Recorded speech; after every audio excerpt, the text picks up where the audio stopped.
तुमच्या देखील किचन मध्ये झुरळ तुम्हाला त्रास देत आहे, वाळवी तुमच्या घरातील फर्निचर खराब करते, ढेकूळ तुम्हाला रात्रीचे झोपून देत नाहीयेत, डोंट वरी, तुमच्या घराभोवताली हेल्थी एन्व्हायरमेंट ठेवण्यासाठी A1 star pest control expert तुमची मदत करेल।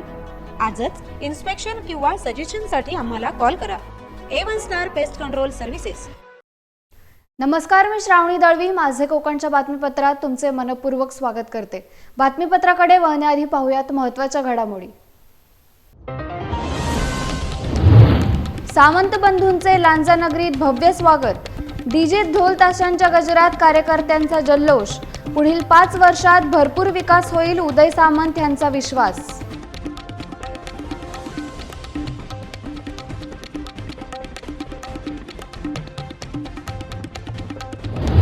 अलिबागमधून शिवसेनेचे महेंद्र दळवी झाले विजयी, तब्बल 29,565 मतांनी प्राप्त केला विजय, शेकापच्या चित्रलेखा पाटील यांचा पराजय।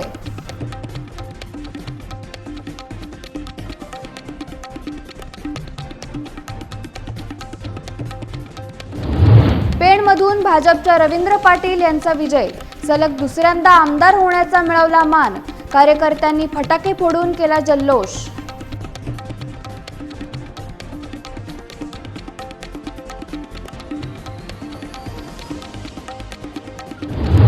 आणि बेलापूर मतदारसंघात मंदा म्हात्रे यांना यश, सलग तिसऱ्यांदा आमदार पदाचा मिळवला मान।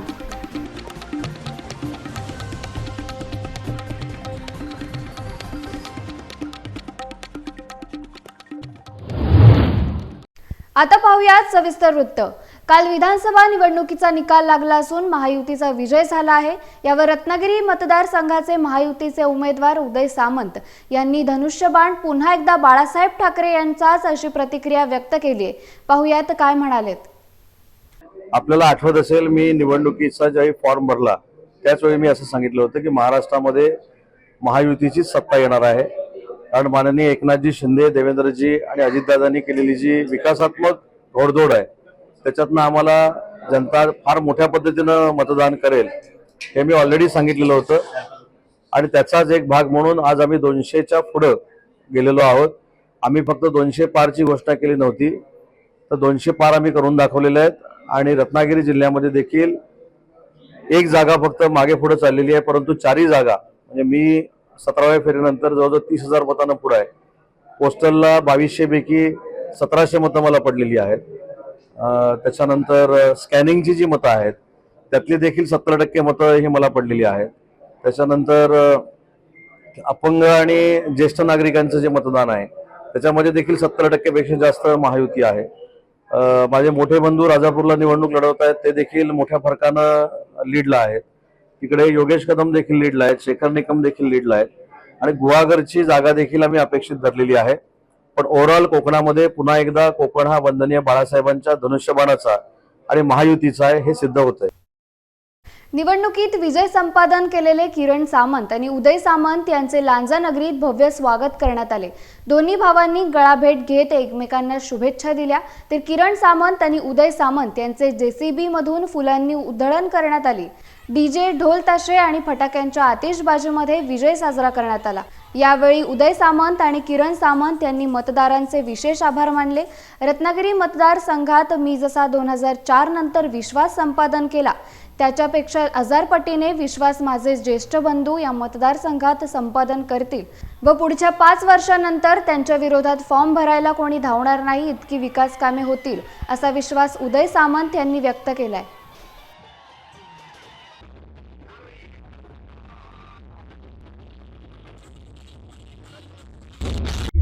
रत्नागिरी मतदारसंघामध्ये ज्या पद्धतीनं मतदारांचा विश्वास 2004च्या निवडणुकीनंतर मी संपादन केलेला आहे, मला पूर्ण खात्री आहे की त्याच्यापेक्षा 1000 पटीनं तो विश्वास माझे मोठे बंधू या मतदारसंघामध्ये प्राप्त करतील आणि पुढच्या 5 वर्षानंतर त्यांच्या विरोधामध्ये फॉर्म भरायला देखील कोणी धजावणार नाही एवढी विकासाची कामं पद्धतीनं लांजा राजापूर मतदारसंघाचं परिवर्तन झालं।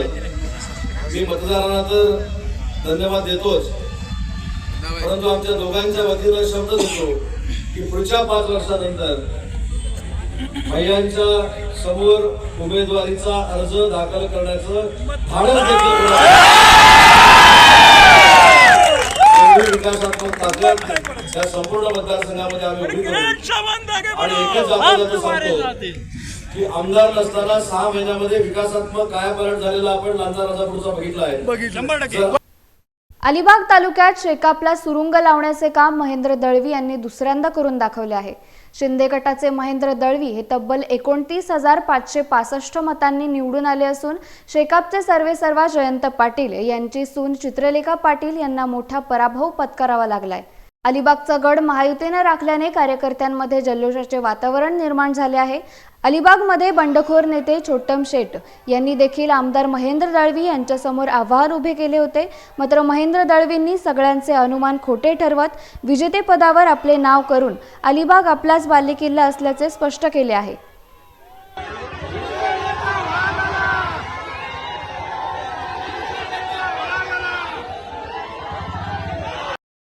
भाजपचे रवींद्र पाटील यांनी सलग दुसऱ्यांदा पेण मतदारसंघातून आमदार होण्याचा मान मिळवलाय.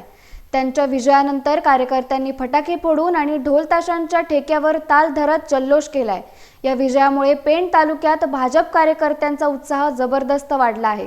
भाजप महायुतीचे रवींद्र पाटील यांच्या विरोधात शेतकरी कामगार पक्षाचे अतुल म्हात्रे आणि महाविकास आघाडीतून शिवसेना उद्धव बाळासाहेब ठाकरे पक्षाचे प्रसाद भोईर यांना उमेदवारी दिली होती. विशेष म्हणजे दोन्ही महाविकास आघाडीमध्ये असूनही दोघांनी उमेदवार दिल्याने भाजपाच्या रवींद्र पाटील यांचे पारडे सुरुवातीपासूनच जड होते. अगदी शेवटच्या क्षणापर्यंत उद्धव ठाकरे आणि शेकापचे सरचिटणीस जयंत पाटील यांच्यात वाटाघाटी होऊन मार्ग निघेल अशी अपेक्षा होती.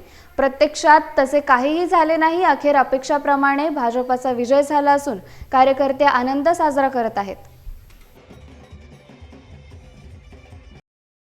पनवेल हा मतदारसंघ स्थानिक राजकारणात नेहमीच चर्चेत राहिलाय. पनवेल विधानसभा मतदारसंघातील निवडणुकीत भाजपचे उमेदवार प्रशांत ठाकूर यांनी मोठ्या मताधिक्याने विजय मिळवला आहे. त्यांनी 50,583 मतांनी शेकापचे बाळाराम पाटील यांचा पराभव केलाय. या निवडणुकीत एकूण 1,82,818 मते प्रशांत ठाकूर यांना मिळाली, तर बाळाराम पाटील यांना 1,32,235 मते मिळाल्याने त्यांना पराभवाचा सामना करावा लागलाय.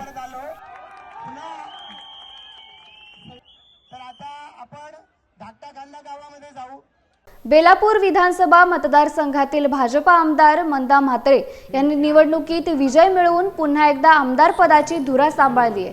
यानंतर त्यांनी आपल्या कार्यकर्त्यांचे आभार मानत निवडणूक प्रचार दरम्यान आलेल्या अडचणींवर भाष्य केले व कार्यकर्त्यांचे कौतुक देखील केले.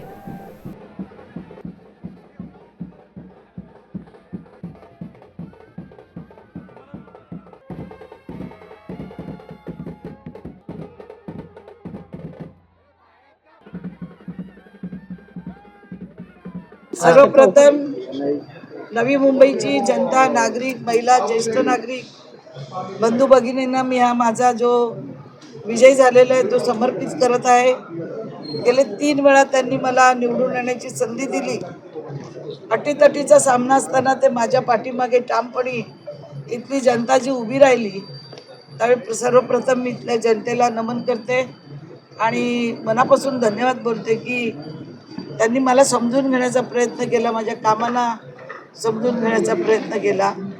दुसरं माझी पार्टी भारतीय जनता पार्टी, देशाचे नेते आदरणीय नरेंद्रभाई मोदीजी, आमचे गृहमंत्री अमित शहाजी, राष्ट्रीय अध्यक्ष नड्डासाहेबजी, त्याचप्रमाणे आमचे महाराष्ट्राचे नेते देवेंद्र फडणवीसजी, महाराष्ट्राचे मुख्यमंत्री आदरणीय एकनाथरावजी शिंदे साहेब, अजितदादा आणि आमच्या जिल्ह्याचे जिल्हाध्यक्ष रामचंद्र गरजजी, आमचे सगळे मोर्चाचे अध्यक्ष, आमचे महिला अध्यक्ष, युवा अध्यक्ष, सर्व आमचे कार्यकर्ते जे रात्रंदिवस परिश्रम घेत होते या निवडणुकीमध्ये आणि त्यांनी मेहनत घेतली, ते सगळेजणांना मी मनापासून धन्यवाद देते की त्यांच्या परिश्रमामुळे, त्यांच्या कामामुळे मी आज ही ट्रिक बघितलेली आहे आणि हा माझा विजय त्यांच्यामुळे झालेला आहे. प्रत्येकाने आपापली जबाबदारी आपापल्या विभागात वाटून घेऊन जे काम केलं आणि काम केल्यामुळे आज तुम्हाला माहिती आहे मला 91,000च्या वर मतदान झालेलं आहे. पहिले मला कमी होतं, 89 होतं. 4,000 मतदान इथे वाढलेलं आहे माझं. म्हणजे जरी मला विजयाला कमी मतं मिळाली तरी 4,000 मतं ही भारतीय जनता पार्टीला इथे वाढलेली आहेत। हे सगळं श्रेय माझ्या कार्यकर्त्यांना जातं। ते कार्यकर्ते रात्रंदिवस गलीगलीत फिरून प्रचार करत होते आणि म्हणून मी त्यांना त्या मनापासून धन्यवाद देते। कार्यकर्ते आहेत म्हणून आम्ही आहोत। कार्यकर्ता नसेल तर नेता बनू शकत नाही। त्यांच्या घोषणेमुळेच आपण नेता बनतो आणि आज तुम्ही बघितलं मोठ्या संख्येने कोणालाही न बोलवता जेवढे कार्यकर्ते इथे समर्थनात जमलेले आहेत। बातमीपत्रात वेळ झाली इथेच थांबण्याची। कुठेही जाऊ नका, पाहत रहा माझे कोकण।